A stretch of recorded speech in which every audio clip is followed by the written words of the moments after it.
Welcome back to chemistry tips. അപ്പോൾ നമ്മുടെ exam വരുന്നത് ജൂലൈ 13-നാണ്, എല്ലാവർക്കും അറിയാമല്ലോ. ഇന്ന് ബോട്ടണിയിലെ ക്വസ്റ്റ്യൻസ് ആണ് നമ്മൾ ഡിസ്കസ് ചെയ്യുന്നത്, പ്രീവിയസ് ക്വസ്റ്റ്യൻസ്. ഓക്കെ, അപ്പോൾ നമ്മുടെ ഫസ്റ്റ് ക്വസ്റ്റ്യനിലേക്ക് കടക്കാം. നമ്മുടെ first question, which organelle is called the powerhouse of the cell? Options: mitochondria, ribosome, lysosome, endoplasmic reticulum. Correct answer ഏതാ വരുന്നത്? ഈസി ആയിട്ട് അറിയാം, മൈറ്റോകോൺഡ്രിയ. പിന്നെ ലൈസോസോമിനെ വിളിക്കുന്ന പേരാണ് സൂയിസൈഡൽ ബാഗ്സ് എന്ന്, അല്ലേ? അതിനൊക്കെ ഓരോ റീസൺ ഉണ്ട് കേട്ടോ. ഇവിടെ മൈറ്റോകോൺഡ്രിയയുടെ കേസാണ് നമ്മൾ പറയുന്നത്. മൈറ്റോകോൺഡ്രിയ എന്ന് പറയുന്നത് ട്യൂബുലാർ ഷേപ്ഡ് ഓർഗനലാണ്, സൈറ്റോപ്ലാസ്റ്റിൽ കാണുന്നതാണ്, യൂക്കാരിയോട്ടിക് സെല്ലിലാണ് നമുക്ക് കാണാനായിട്ട് സാധിക്കുക. അടുത്ത question, which of the following organelles show similarity to a prokaryotic cell? Options: mitochondria only, chloroplast only, both chloroplast and mitochondria, none of the above. Correct answer ഏതാണ്? Both chloroplast and mitochondria. ഇതിൽ രണ്ടിലും കാണും. അപ്പോൾ ഈ ഒരു mitochondria അല്ലെങ്കിൽ chloroplast തമ്മിലുള്ള similarity പറഞ്ഞു കഴിഞ്ഞാൽ both are same sizes prokaryotic cell. അതേപോലെ both have their own circular DNA. അപ്പോൾ എന്തൊക്കെ പറഞ്ഞേ? സെയിം സൈസാന്ന് പറഞ്ഞു, അല്ലേ? പിന്നെ പറഞ്ഞത് DNA എങ്ങനെയാണ് പറഞ്ഞത്? Both have their own circular DNA. പിന്നെ പറയുന്ന കാര്യം, ഇതിൻ്റെ ക്ലോറോപ്ലാസ്റ്റ് ഹാവ് അല്ലെങ്കിൽ mitochondria both have 70S type ആണ്, 70S type of ribosome. It is divided by, both are divided by binary fission. Okay, അപ്പോൾ ഇതൊക്കെ അതിൻ്റെ സിമിലാരിറ്റിയിൽ വരുന്നതാണ്. Same size. പിന്നെ DNA കേസാണെങ്കിൽ 70S ആണ്, ബൈനറി ഫിഷൻ ആണ്, ഡിവൈഡ്സ് ബൈ ബൈനറി ഫിഷൻ. ഇത്രയാണ് വരുന്നത്. Next question, what is the cell wall of a plant made of? Option: cellulose, carbohydrate, lipid, lipoprotein. എല്ലാവർക്കും അറിയാവുന്ന ആൻസറാണ്. ഏതാണ്? സെല്ലുലോസ് ആണ്. It is the most abundant macromolecule on earth, അല്ലേ? Cellulose fibres എങ്ങനെയാണ്? Long ആണ്, ലീനിയർ പോളിമേഴ്സ് ആണ്, hundreds of glucose molecules ആണ് അതിൽ അടങ്ങിയിരിക്കുന്നത്. അപ്പോൾ അതൊക്കെ അറിയാമല്ലോ. അടുത്തത്, which cell organelles are known as the cell's post office? അപ്പോൾ ഓരോന്നിനും ഓരോ പേരുണ്ടെന്ന് ഞാൻ നേരത്തെ പറഞ്ഞു. സെൽസ് പോസ്റ്റ് ഓഫീസ് എന്നറിയപ്പെടുന്ന ഏതാണ്? Options: nucleus, Golgi apparatus, ribosome, plastid. Correct answer Golgi apparatus ആണ്. അങ്ങനെ വിളിക്കാനൊരു കാരണമുണ്ട്. അതായത് packages and distribution of molecules എന്ന് പറയുമ്പോൾ പ്രോട്ടീൻ, ലിപ്പിഡ്, അതിനൊക്കെ ഡിഫറെൻറ്റ് പാർട്ട് ഓഫ് ദ സെല്ലിലേക്ക് എത്തിക്കുന്ന ഡ്യൂട്ടി, അതേപോലെ ഔട്ട്സൈഡ് ദ സെല്ലാണെങ്കിലും ആ എത്തിക്കുന്ന ഒരു ഡ്യൂട്ടി ആർക്കാണ്? നമ്മുടെ ഈ ഗോൾഗി അപ്പാരറ്റസിനാണ്. പാക്കേജിങ്ങും വരുന്നുണ്ട്, ഡിസ്ട്രിബ്യൂഷനും വരുന്നുണ്ട്. അപ്പം അതുകൊണ്ടാണ് നമ്മൾ ഈ ഗോൾഗി അപ്പാരറ്റസിനെ ഈ ഒരു പേരിൽ വിളിക്കുന്നത് കേട്ടോ. പിന്നെ ഈ Golgi apparatus present in eukaryotic സെല്ലാണ്, which include in animal and plant cell. Okay, next question, kitchen of the plant cell. എല്ലാവർക്കും അറിയാവുന്ന കാര്യമാണ്. Options: mitochondria, endoplasmic reticulum, chloroplast, Golgi apparatus. ഏതാണ്? ക്ലോറോപ്ലാസ്റ്റ് ആണ്, അല്ലേ? Chloroplast is called the kitchen of the cell. Chloroplast എവിടെ കാണുന്നത്? Green plastids ആണത്. അത് green part of the flower അല്ലെങ്കിൽ പ്ലാന്റിലാണ് കാണുന്നത്, ലീവ്സിലാണ് കൂടുതലായിട്ട് കാണുന്നത്, അല്ലേ? ഗ്രീൻ പ്ലാസ്റ്റിഡ്സ് കണ്ടെയ്നിങ് ക്ലോറോഫിൽസിനെയാണ് നമ്മൾ ക്ലോറോപ്ലാസ്റ്റ് എന്ന് പറയുന്നത്. ഓക്കെ, പിന്നെ ഫോട്ടോസിന്തസിസ് വഴിയാണ് ഫുഡൊക്കെ പ്രിപ്പയർ ചെയ്യുന്നത്. ആനിമൽ സെൽസിൽ ഈ ക്ലോറോപ്ലാസ്റ്റ് കാണുന്നില്ല, കാരണം അവയ്ക്ക് പ്രിപ്പയർ ചെയ്യാനുള്ളൊരു എബിലിറ്റി ഇല്ല. പ്ലാന്റ് സെല്ലിലെ ഗ്രീൻ കളറുള്ള പ്ലാന്റ് സെല്ലാവണം, അല്ലേ? Green plastids containing chlorophylls are called chloroplast. Okay, നമ്മുടെ next question, plant cell does not have option cell wall, chloroplast, lysosome, vacuoles. എന്താണ് പ്ലാന്റ് സെല്ലിൽ ഇല്ലാത്തത്? ഓപ്ഷൻ സി, ലൈസോസോം ആണ് പ്ലാന്റ് സെല്ലിൽ ഇല്ലാത്തത്. ലൈസോസോമിൻ്റെ പ്രത്യേകത എന്താണ്? These are present in animal cell. Okay, ഈ ലൈസോസോമിൻ്റെ മറ്റൊരു ഇമ്പോർട്ടൻ്റ് ആയിട്ടുള്ള കാര്യം, ഇതിനെയാണ് നമ്മൾ സൂയിസൈഡൽ ബാഗ് എന്നൊക്കെ പറയുന്നത് കേട്ടോ. ലൈസോ എന്ന് പറഞ്ഞാൽ സ്പ്ലിറ്റ് ഓർ ബ്രേക്ക് എന്നൊക്കെയാണ് മീനിങ്. സോമ എന്ന് പറഞ്ഞാൽ ബോഡി. ഓക്കെ, ഇത് ഫസ്റ്റ് കണ്ടുപിടിച്ചത് ആരാന്നറിയോ? ഒരു ബെൽജിയൻ സൈറ്റോളജിസ്റ്റ് ആണ്. അദ്ദേഹത്തിൻ്റെ പേരെന്താന്ന് വെച്ചാൽ ക്രിസ്ത്യൻ ഡി ഡ്യൂ. ഏത് വർഷമാണെന്നറിയോ? 1949 ക്രിസ്ത്യൻ ഡേ ഡ്യൂ ആണ് നമ്മുടെ ലൈസോസോം കണ്ടുപിടിച്ചത്. അദ്ദേഹം ഏത് സയൻറ്റിസ്റ്റ് ആണ് അല്ലെങ്കിൽ സൈറ്റോളജിസ്റ്റ് ആണ് എന്നൊക്കെ ചോദിക്കും. ബെൽജിയൻ സൈറ്റോളജിസ്റ്റ് ആണ് കേട്ടോ, ഓർത്ത് വയ്ക്കുക. ബെൽജിയൻ സൈറ്റോളജിസ്റ്റ്. അതൊക്കെ ക്വസ്റ്റ്യൻ വരാവുന്നതാണ്, ചോദിച്ചിട്ടുണ്ട്, ആ രീതിയിലൊക്കെ ചോദിച്ചിട്ടുണ്ട്. Next one, which of the following are found in prokaryotic cell? Options mitochondria, vacuoles, ribosome, lysosome. ഏതായിരിക്കും നമ്മുടെ പ്രോകാരിയോട്ടിക് സെല്ലിൽ കാണുന്നത്? ഈ തന്നിരിക്കുന്ന ഓപ്ഷനിൽ ഏതായിരിക്കും? റൈബോസോം ആണ്. കറക്റ്റ് ആൻസർ റൈബോസോം ആണ്. പ്രൊക്കാരിയോട്ടിക് സെൽസ് പ്രിമിറ്റീവ് സെൽസ് ആണ്. ഈ പ്രൊക്കാരിയോട്സ് എന്ന് പറയുന്നത്, മോസ്റ്റ് ഓഫ് ദ പ്രൊക്കാരിയോട്സ് എന്ന് പറയുന്നത് നമ്മുടെ ബാക്ടീരിയ ആണ് കേട്ടോ. Ribosomes are found in prokaryotic cell, ഓർത്ത് വെച്ചോളൂ. Next one, identify the prokaryotic cell from the following. Options: cell of blue green algae, cell of bread mould, human cheek cell, onion cell. Correct answer cell of blue green algae ആണ്. അപ്പോൾ ഈ 2 type സെല്ലാണ് കാണുന്നത്. ഏതൊക്കെയാണ്? Eukaryotic ഉണ്ട്, prokaryotic ഉണ്ട്. നന്നായി പഠിച്ചോളൂ. ഈ പ്രൊക്കാരിയോട്ടിക്കിൻ്റെ പ്രത്യേകത, അതിൽ ഹിസ്റ്റോൺ പ്രോട്ടീൻസ് ഉണ്ടാവില്ല, അതുകൊണ്ട് തന്നെ ക്രോമാറ്റിൻസ് ഉണ്ടാവില്ല. ഒരു അണ്ടർ ഡെവലപ്ഡ് ന്യൂക്ലിയസ് ആണ് കാണുന്നത്. അതാണ് കാണുന്നത് നമ്മുടെ ബാക്ടീരിയയിലും ബ്ലൂ ഗ്രീൻ ആൽഗയിലൊക്കെ. പ്രൊക്കാരിയോട്ടിക് അപ്പോൾ ഇതിലാണ് വരുന്നത് ബാക്ടീരിയയിലും ബ്ലൂ ഗ്രീൻ ആൽഗയിലും. പക്ഷേ യൂക്കാരിയോട്ടിക് ആണെങ്കിലോ ക്രൊമാറ്റിൻ ഉണ്ട്, ഹിസ്റ്റോൺ പ്രോട്ടീൻ ഉണ്ട് അല്ലേ. അപ്പം ആനിമൽ സെല്ലിലാണ് യൂക്കാരിയോട്ടിക് സെൽ പ്രസൻ്റ് ആയിട്ടുള്ളത്. ഓക്കെ, അപ്പോൾ ഇത്രയും കാര്യങ്ങളൊന്ന് ഓർത്ത് വെച്ചോളൂ.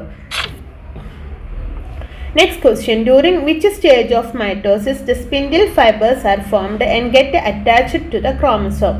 അപ്പോൾ ഏതൊക്കെയാണ്, ഏത് സ്റ്റേജിലാണ്, മൈറ്റോസിസിൻ്റെ ഏത് സ്റ്റേജിലാണ് സ്പിൻഡിൽ ഫൈബേഴ്സ് ഫോം ചെയ്യുന്നത്, ക്രോമസോമുമായിട്ട് അറ്റാച്ച് ചെയ്തിരിക്കുന്നത്? Options: metaphase, anaphase, prophase, telophase. അപ്പം ഇവിടെ മെയിനായിട്ട് അറിയേണ്ടത് സെൽ ഡിവിഷനെ കുറിച്ചാണ്. സെൽ ഡിവിഷൻ ഇമ്പോർട്ടൻ്റ് ആയിട്ടുള്ളൊരു പ്രോസസ്സാണ്. സെല്ലിൻ്റെ ഡിവിഷൻ നടന്നിട്ട് നിയർലി ഈക്വൽ ആയിട്ടുള്ള ഡോട്ടർ സെൽസ് അവിടെ ഫോം ചെയ്യുകയാണ്, നമ്മുടെ പാരൻറ്റ് സെല്ലുമായിട്ട് റിസംബിൾ ആയിട്ടുള്ളത്. അപ്പോൾ 2 പ്രോസസ്സാണ് ഇതിനായിട്ട് നടക്കുന്നത്. സെൽ ഗ്രോത്തും ഉണ്ട്, സെൽ ഡിവിഷനും ഉണ്ട്. ഇത് രണ്ടും സെൽ റിപ്രൊഡക്ഷൻ്റെ ഭാഗമായിട്ട് നടക്കുന്നതാണ്. അതിൽ സെൽ ഡിവിഷനിൽ പല ഫേസുകൾ വരുന്നുണ്ട്. അതിലൊരെണ്ണമാണ് ഈ മെറ്റാഫേസ് എന്നൊക്കെ പറയുന്നത്. അപ്പോൾ ഇവിടെ ആൻസർ വരുന്നത് മെറ്റാഫേസ് ആണ്. മെറ്റാഫേസ് എന്ന് പറയുന്നത് ഈ പ്രോഫേസിൻ്റെ അനഫേസിൻ്റെ ഒക്കെ ഇടയിലുള്ള ഒരു സെക്കൻഡ് സ്റ്റേജ് ആണ് കേട്ടോ.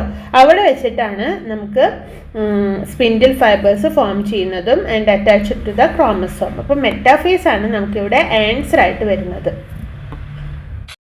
Next question, a type of reproduction in which a part of a plant body develops into a new individual is called a dash. Options: fission, regeneration, vegetative propagation, sexual propagation.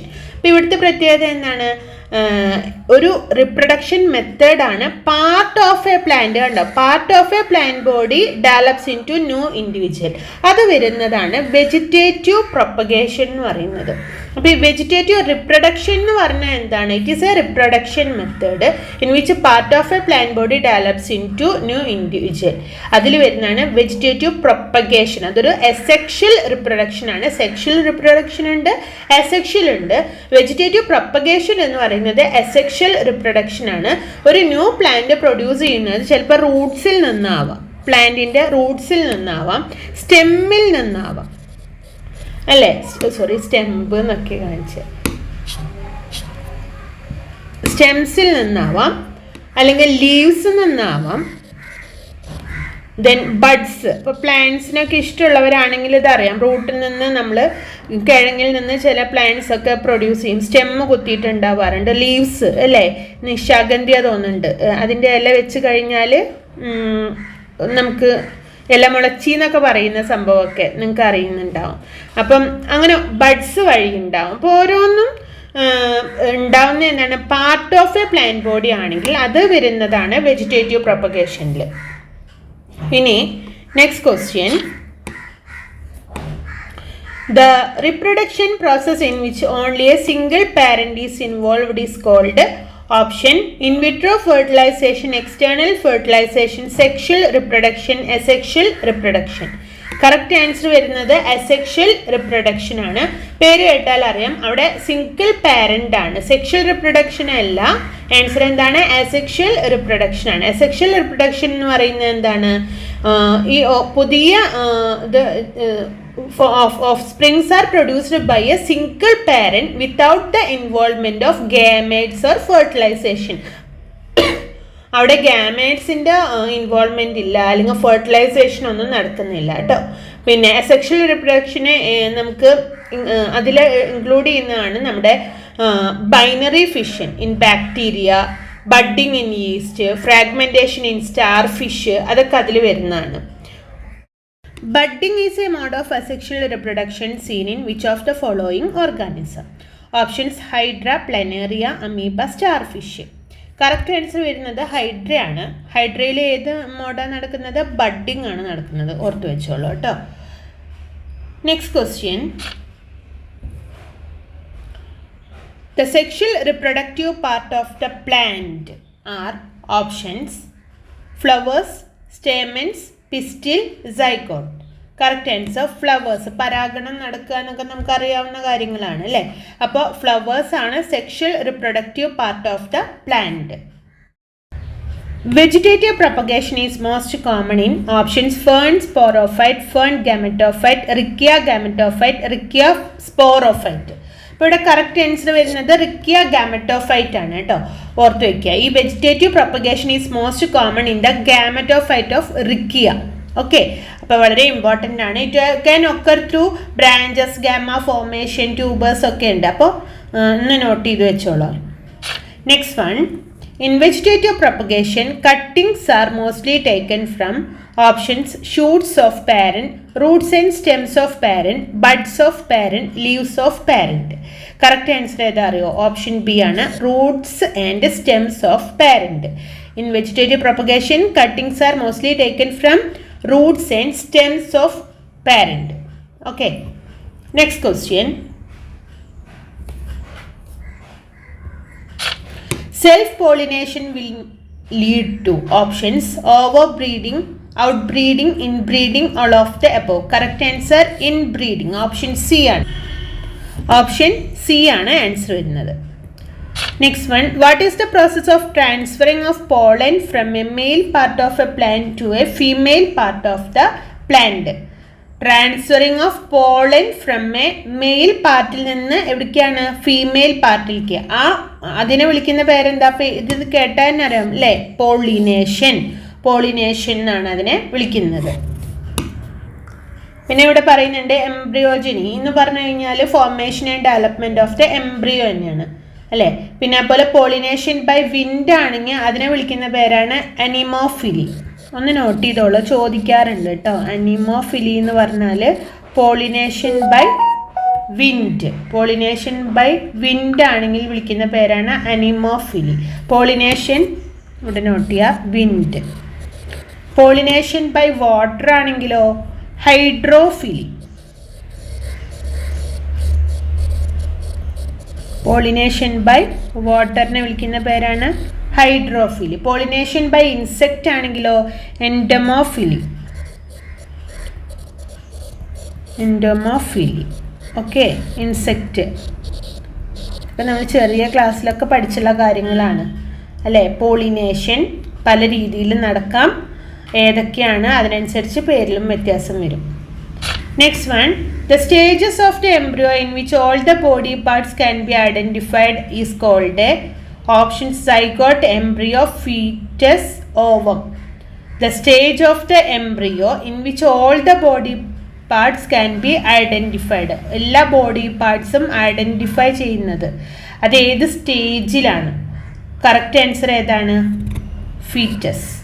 Okay, option C ആണ് വരുന്നത്.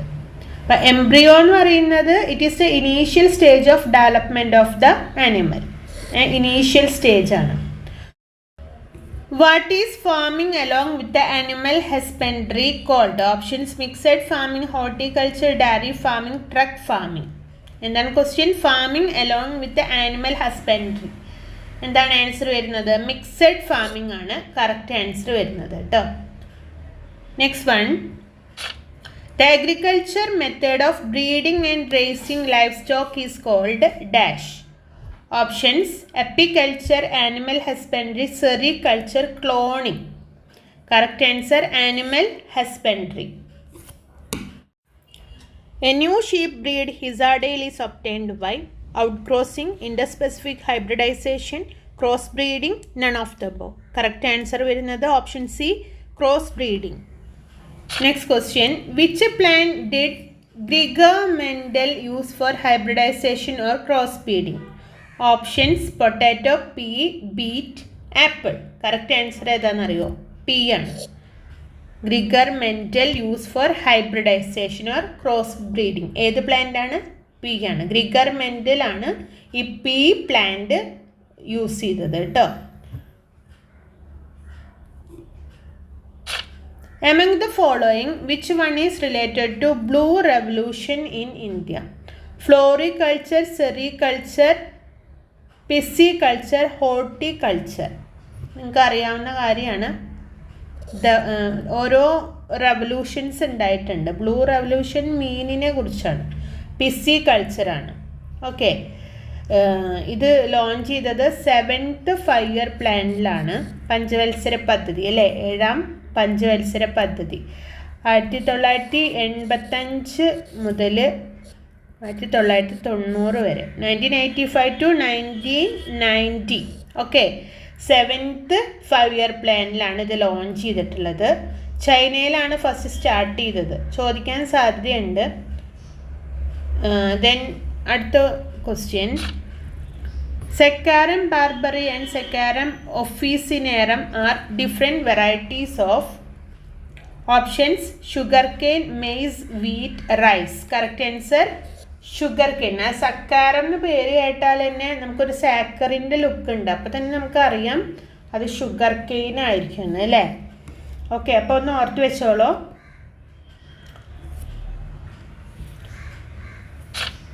Polymerise chain reaction is a technique to make copies of. PCR ആണ് സംഭവം. എന്താണ് ഓപ്ഷൻസ്? DNA using living cell, RNA using living cell, DNA using dead cell, RNA using dead cell. Correct answer വരുന്നത് option C ആണ്, DNA using dead cell ആണ് കേട്ടോ. Polymerase chain reaction is a technique to make copies of DNA using dead cell ആണ്. Okay, ഈ PCR എന്ന് പറയുന്നത് simple ആയിട്ടുള്ള മെത്തേഡാണ് നമ്മുടെ DNA റെപ്ലിക്കേഷനൊക്കെ കമ്പയർ ചെയ്യുമ്പോൾ. Okay, next one, which of the following device is used for PCR? Options: a nucleic acid synthesis machine, a gene gun, a thermocycler, an electrophoresis chamber. Correct answer വരുന്നത് option C ആണ്, a thermocycler. നമ്മുടെ polymerize chain reaction അല്ലെങ്കിൽ PCR വേണ്ടി ഉപയോഗിക്കുന്ന ഒരു ഡിവൈസാണ് thermocycler. Next one, small circular DNA molecules that are capable of self-replication are called. Options: intron, exon, plasmid, transposable elements. Correct answer എന്താണ്? Plasmid ആണ്. Small circular DNA molecule that are capable of forming self replication. Self replication കേട്ടാൽ ഓർക്കുക നമ്മുടെ പ്ലാസ്മിഡിനെ കേട്ടോ. Plasmids are small circular DNA molecule ആണ് that are capable of self replication. Next one, which is genetically modified crop? Options: BT brinjal, BT cotton, golden rice, all of the above. All of the above ആണ്. ഇതെല്ലാം genetically modified or GM ക്രോപ്പിനകത്ത് വരുന്നതാണ്. Next question, the other term for genetic engineering. Options: DNA fingerprinting, DNA editing, recombinant DNA technology, gene therapy. Correct answer ഏതാ? Recombinant DNA ടെക്നോളജിയാണ് genetic എഞ്ചിനീയറിംഗിൻ്റെ വേറൊരു പേര്. Next one, what kind of adaptation is seen in bacteria when they form various kinds of thick wall spores.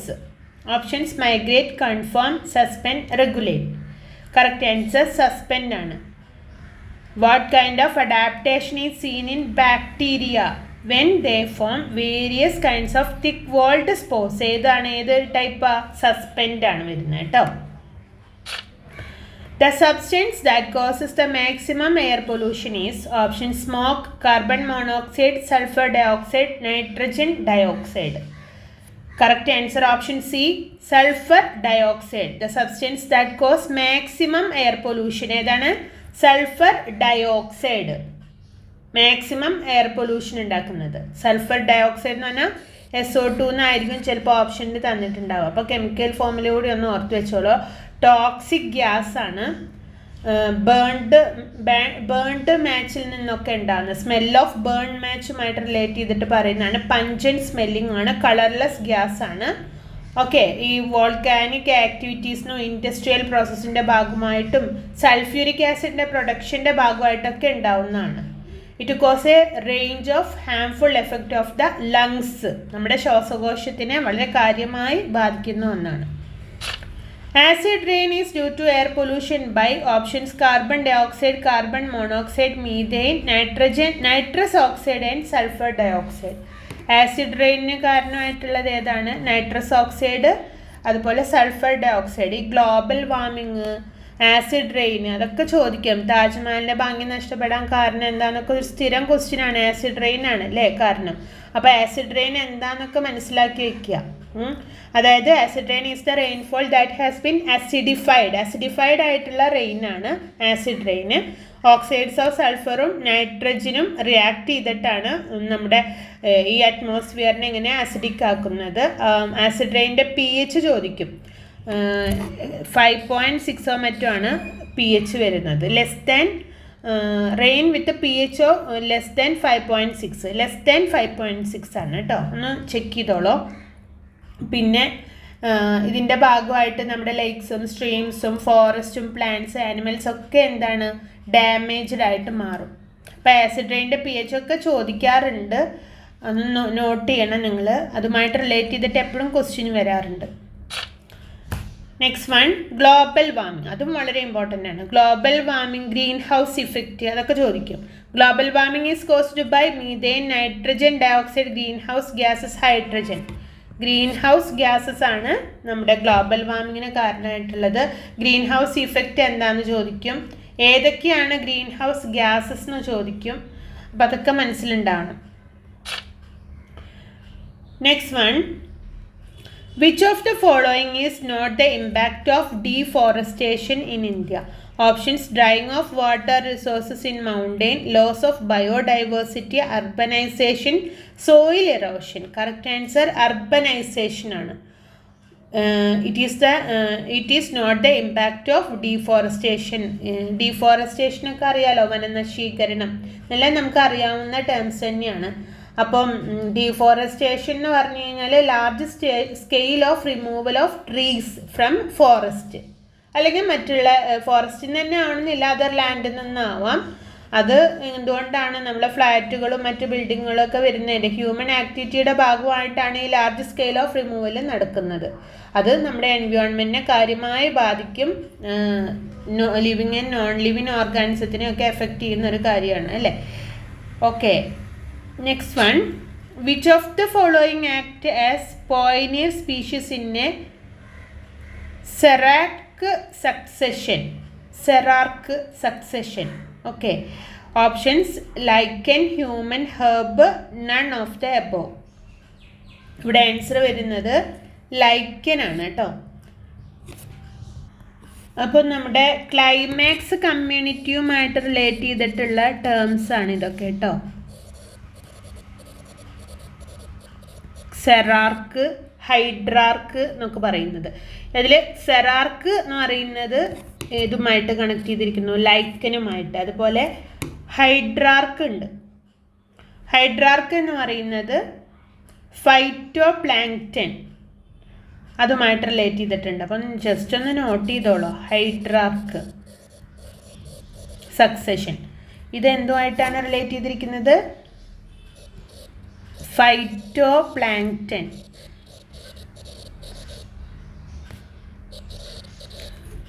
സെറാർക്ക്, hydrarch successions കേട്ടോ. Xerarch എന്ന് പറയുമ്പോൾ ലൈക്കനും, hydrarch എന്ന് പറയുമ്പോൾ phytoplankton. ഒന്ന് നോട്ട് ചെയ്തോളൂ.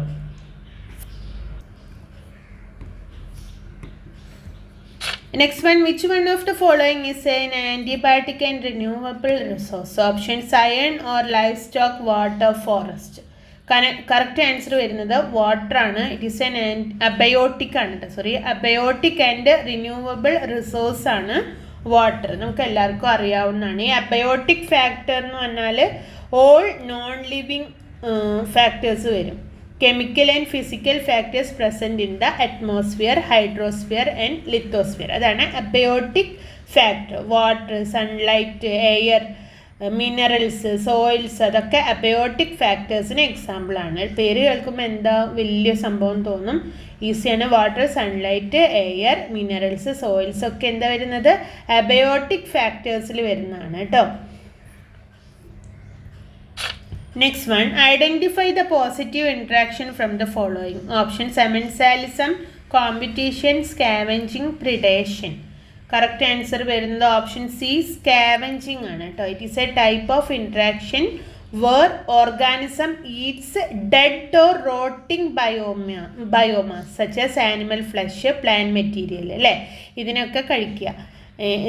ഓർഗാനിസം എന്താ കഴിക്കുന്നത്? Dead or rotting biomass, animal ഫ്ലഷിനെയും പ്ലാന്റ് മെറ്റീരിയലൊക്കെ അവശിഷ്ടങ്ങളെ ജീർണിച്ചതിനെയൊക്കെ കഴിക്കുന്നത്. അതാണ് നമ്മുടെ സ്കാവെഞ്ചിങ്ങിനകത്ത് വരുന്നത്. Scavenging organism is always benefited and no other organism is harmed. Already നശിച്ച സാധനങ്ങളാണ്. അതുകൊണ്ട് തന്നെ ഒരു പോസിറ്റീവ് ടൈപ്പ് ഓഫ് ഇൻട്രാക്ഷനാണ്. നമ്മുടെ പ്രകൃതിയെ വൃത്തിയാക്കുകയാണ് ചെയ്യുന്നത്. അപ്പോൾ സ്കാവെഞ്ചിങ് എന്ന് പറയുന്നത് ഒരു പോസിറ്റീവായിട്ടുള്ള ഇൻട്രാക്ഷനിലാണ് വരുന്നത്. Next one, an association between roots of higher plants and fungi is called. Option lichen, fern, mycorrhiza, none of the above. Correct answer mycorrhiza. എന്താണ് ചോദിച്ചിട്ടുള്ളത്? Association between roots of higher plants and fungi, അതിനാണ് mycorrhiza എന്ന് പറയുന്നത്. It is a harmonious relationship between an organism and roots of a vascular host plant. Okay, അതാണ് mycorrhiza. Next question, plants that grow in sandy soil are called. Options lithophytes, psammophytes, oxylophytes, halophytes. Correct answer option B, psammophytes. Plants that grow in sandy soil, അതിനെ വിളിക്കുന്ന പേരാണ് psammophytes. Next one, the percentage ratio of natality over mortality that determines the growth of population is known as. Options: sex ratio, population density, vital index, age structure. Correct answer option C, vital index. എന്താണ്? the percentage ratio of natality over mortality that determines the growth of a population. എന്താണ്? vital index ആണ്, ഓർത്ത് വയ്ക്കുക കേട്ടോ. it is used in measuring population density. population densityനെ measure ചെയ്യാനാണ് vital index use ചെയ്യുന്നത്. population density. Okay, അപ്പോൾ ഇത്രയും ക്വസ്റ്റ്യൻസ് ആണ്. കുറച്ച് സൗണ്ട് അടച്ചിലും കാര്യങ്ങളൊക്കെ ഉണ്ടായിരുന്നു. ക്ലിയർ ആയി കാണും എന്ന് വിചാരിക്കുന്നു. അപ്പോൾ എല്ലാവരും നന്നായി പഠിച്ചോളൂ. ഇനിയും നമുക്ക് അടുത്തത് നമ്മുടെ സുവോളജിയുടെ പോർഷനായിട്ട് വരാം കേട്ടോ. Thank you.